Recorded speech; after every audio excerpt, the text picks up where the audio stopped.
Halo guys, assalamualaikum warahmatullahi wabarakatuh. Apa kabar? Semoga teman-teman dalam keadaan sehat walafiat. Salam buat keluarga teman-teman di rumah. Salam sepak bola. Perkenalkan, gue Ajay, gue si netizen yang suka membahas bola. Jadi menu utama kita di video kali ini adalah dua pertandingan big match di Eropa ya, dimana yang pertama tentu saja ada Barcelona versus Real Madrid yang berlangsung sangat seru ya. Nanti kita akan breakdown. Yang kedua adalah Liverpool versus Arsenal yang gue nontonnya cuma satu babak ya. Jadi babak pertama gue nggak sempat nonton kayak karena nabrak Barca Madrid ya, nabrak Barca Madrid babak pertamanya, jadi nggak sempat nonton. Tapi sempat lihat highlightnya. Dan ya Barcelona berhasil memenangkan El Clasico. Mungkin El Clasico terakhir di season ini ya. El Clasico terakhir di season ini setelah berhasil mengalahkan Real Madrid dengan skor yang tipis gitu ya, 4-3, dimana banyak sekali bumbu yang terjadi di pertandingan ini, dimana kita breakdown ya di babak pertama. Seperti yang udah pernah gue bahas di video sebelumnya, Barcelona sedang dalam kepercayaan diri yang menurun, dan itu kelihatan ketika memulai game. Barcelona langsung goyang ya, dimana akurasi passing mereka cukup jelek ya, kemudian organisasi bertahan mereka juga cukup jelek, dan langsung dihukum oleh penaltinya Mbappe di awal menit ya, di menit awal. Bang, Mbappe juga berhasil menyelesaikannya dengan cukup klinis 1-0. Gak berselang lama Mbappe lagi-lagi berhasil memanfaatkan counter attack ya, lewat umpan dari Vinicius Junior, through pass dari Vinicius, berhasil diselesaikan oleh Mbappe. Bang, 0-2 di awal babak pertama. Tetapi setelah itu kan Barcelona meningkatkan drastis intensitas permainan, dimana mainnya langsung cepat, strike forward, gak lagi banyak possession ya. Awalnya kan banyak possession, sekarang gak banyak possession, langsung through pass ke depan gitu ya. Dan sebenarnya Real Madrid bermain cukup solid di 5 menit setelah gol kedua. Tetapi setelah berlangsung sekitar 15 menit atau 20 menit ya, pertahanan Real Madrid itu mulai goyang, dimana Barcelona sempat memperkecil ketertinggalan lewat Eric Garcia. Setelah itu sebenarnya Barcelona sempat mengurangi intensitas permainan, namun Barcelona juga sebenarnya nggak bagus-bagus amat mainnya. Tetapi Real Madridnya yang menurut gue agak konyol ya mainnya, dimana banyak sekali making decisionnya pemain Real Madrid yang tidak baik, terutama masalah positioning dan juga masalah passing gitu ya, dimana berkali-kali Fran Garcia di sisi kiri, Lucas Vazquez di sisi kanan itu selalu telat menutup Lamine Yamal ataupun Rapinya. Ditambah di tengah Pedri tidak ada yang bisa mengawal, tidak ada yang bisa memberikan pressing ketat, sehingga Pedri selalu bisa mengalirkan bola kipas-kipasnya ya, itu selalu bisa berhasil menemui Yamal, menemui Rapinya, menemui Ferran gitu ya, Ferran Torres, dan akhirnya harus dihukum ya, lewat gol Lamine Yamal. Dimana pergerakan Lamine Yamal sedikit menekuk bola ke dalam, kemudian bang, langsung bola ke pojok ya. Dan ini ciri khas gol Lamine Yamal banget ya.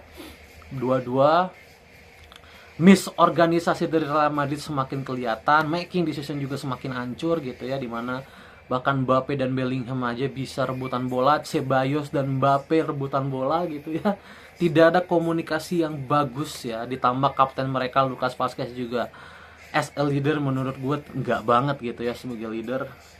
Dan akhirnya kesalahan Lucas Vazquez yang tidak menutup Rapinya, membuat true pass yang diberikan kepada Rapinya berhasil dikonversi menjadi gol. Bang, 3-2 untuk Barcelona ya. Kemudian gak berselang lama dari itu, gol keempat lahir lagi-lagi lewat kesalahan Lucas Vazquez.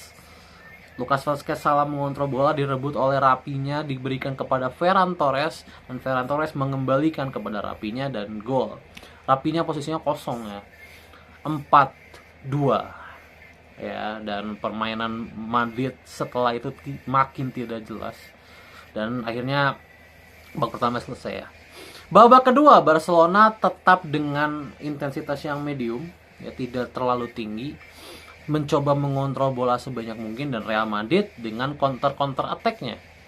Ya, dengan counter attack-nya. Namun Mbappe sempat memperkecil ketertinggalan.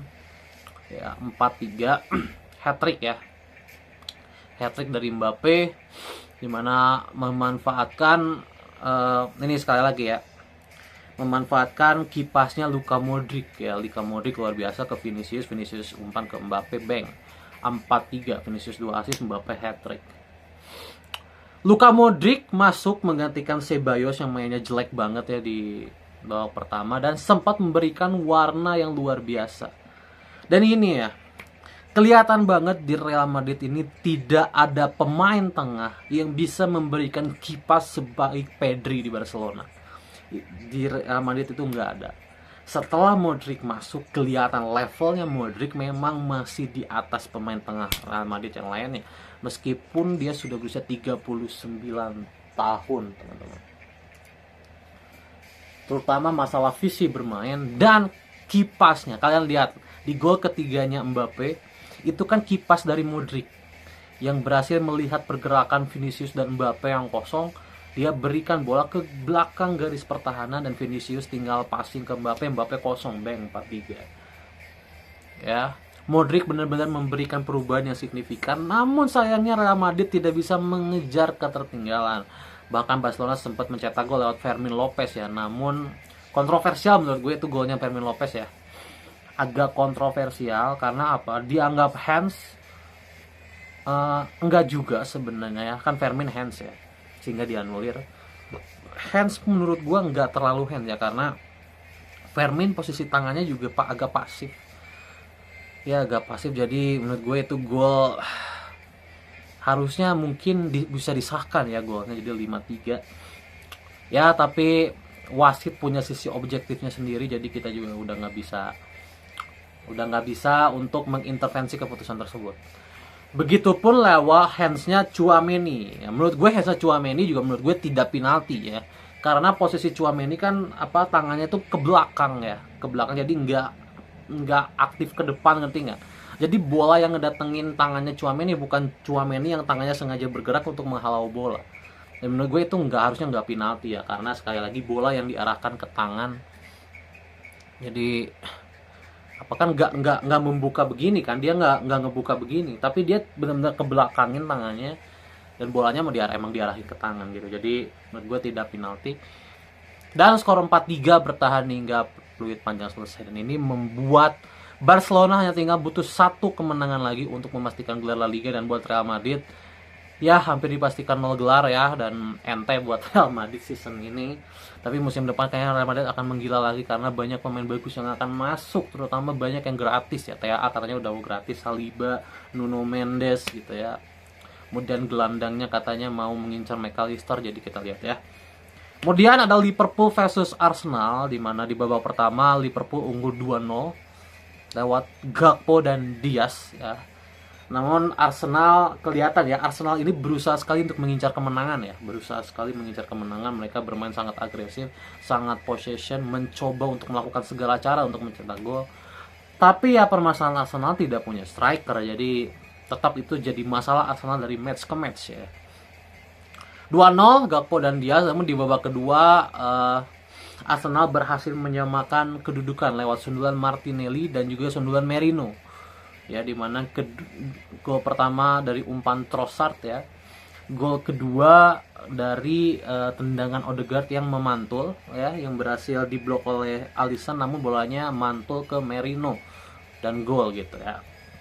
Kelihatan di pertandingan ini Liverpool udah sangat tenang mainnya, sudah sangat nyaman. Mau dalam kondisi apapun mereka tetap bermainnya santai, hati-hati gitu ya, tidak kencang gitu ya.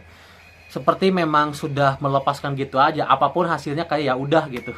Liverpool mainnya udah seperti itu, dan Arsenal kelihatan sekali mengincar kemenangan, kelihatan sekali ya, dengan intensitas tinggi yang sudah mereka lakukan sejak awal pertandingan. Ya, jadi hasil seri akhirnya 2-2, dan ini membuat posisi Arsenal sedikit terancam oleh 3 tim di bawahnya. Ya, Manchester City, Newcastle, satu lagi siapa ya, Manchester City, Newcastle, dan juga Chelsea ya harusnya. Tapi Chelsea kalah ya, Chelsea kalah gitu. Jadi Manchester City, Newcastle, Chelsea kalah, Nottingham Forest ya. Kurang lebih mungkin Manchester City dan Newcastle ya yang bisa mengancam posisi Arsenal di peringkat kedua gitu ya, peringkat kedua. Sementara kita ke Italia sedikit, di mana Napoli imbang ya dan harus kejar-kejaran lagi dengan Inter yang menang ya di pertandingan lainnya, sehingga Napoli dan Inter hanya selisih 1 poin dengan 2 pertandingan tersisa. Nah, siapa nih yang bakal juara antara 2 apa 3 ya? 3 ya. 2 benar, 2 pertandingan tersisa. Jadi kita lihat Napoli dan Inter siapa yang akan jadi juara, karena di Italia masih belum ditentukan juaranya siapa gitu ya. Oke, itu aja dari Sepak Bola Eropa. Bye.